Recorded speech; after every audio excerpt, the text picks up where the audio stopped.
Salut à tous, aujourd'hui je vais vous faire une vidéo pour vous montrer comment débloquer la touche de modification du RGB de votre clavier pour l'ordinateur Acer Nitro 5. C'est un modèle qui date de 2020-2021 et en fait je me suis rendu compte lors de mon utilisation quotidienne que en lançant l'application NitroSense, je n'avais plus l'option en fait pour là ici pour modifier en fait le clavier, le RGB.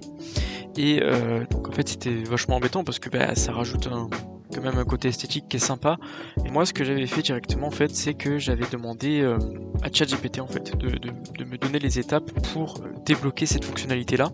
Et il m'a vachement aidé, donc je vais vous montrer un peu pas à pas comment faire.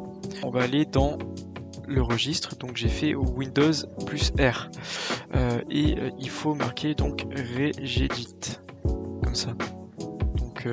REGEDIT. Moi je l'avais déjà lancé mais je vais le refaire avec vous.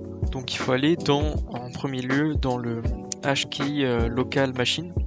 Ensuite donc il faut aller dans software. Donc celui-là de base il est plié. Donc on va dans software ici. Ensuite il faut aller dans OEM. Vous voyez je l'ai déjà lancé également donc tout à l'heure.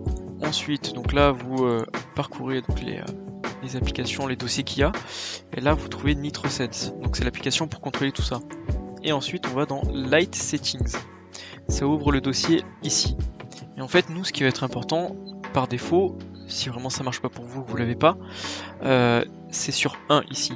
Donc vous double-cliquez sur le petit fichier, là vous voyez il y a marqué 1, et nous en fait ce qu'on va mettre c'est 2 comme valeur. J'ai vu plusieurs vidéos sur YouTube qui disaient comment faire, donc en réinstallant notamment NitroSense, et ensuite le réinstaller. Sauf que moi ça n'a pas marché. Vraiment la solution c'est ça.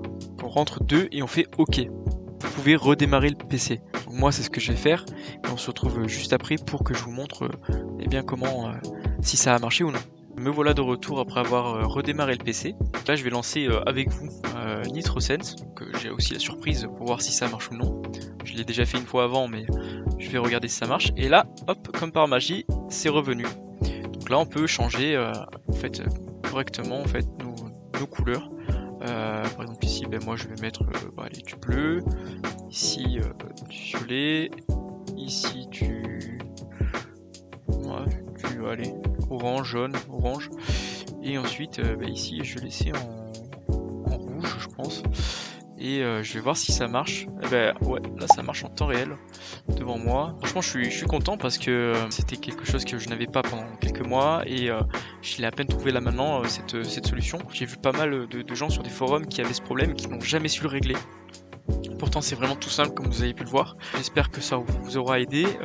Après il faut prendre en compte le fait qu'il faut avoir un certain modèle compatible avec le rétroéclairage pour votre PC. Il y a certains modèles de Acer Nitro 5 qui ne sont pas compatibles.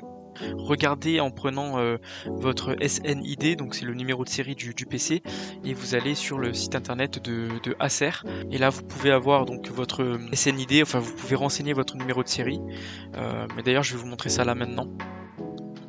Voilà, donc là j'ai marqué Acer Pilote, hop, télécharger les pilotes, et là on arrive sur cette... ici là vous avez marqué où trouver le numéro de série de l'ordinateur, donc vous appuyez dessus, hop, ça va télécharger ça. Moi j'avais déjà téléchargé, donc c'est pour ça qu'il y a marqué 1 à côté, et ensuite ça vous sort ça. Donc moi ça me sort mon numéro de série avec le nom du produit, voilà, donc le SNID, et vous ce qu'il vous faut c'est ça. Donc copier, hop, et vous pouvez le coller, donc moi je vais le coller. Donc vous voyez c'est ça, donc vous pouvez voir en fait, moi il y a l'image avec le clavier rétroéclairé. Après il y a d'autres moyens de le voir je pense, mais ça demandez aussi à ChatGPT l'information par rapport à votre numéro de série exact. Voilà, en tout cas j'espère que ça vous a plu, et en tout cas n'hésitez pas à lâcher un follow, à liker la vidéo et à la partager à vos proches ou à des potes qui ont ce problème et qui souhaiteraient débloquer leur clavier, ou en tout cas le rétroéclairage de leur clavier. Voilà, donc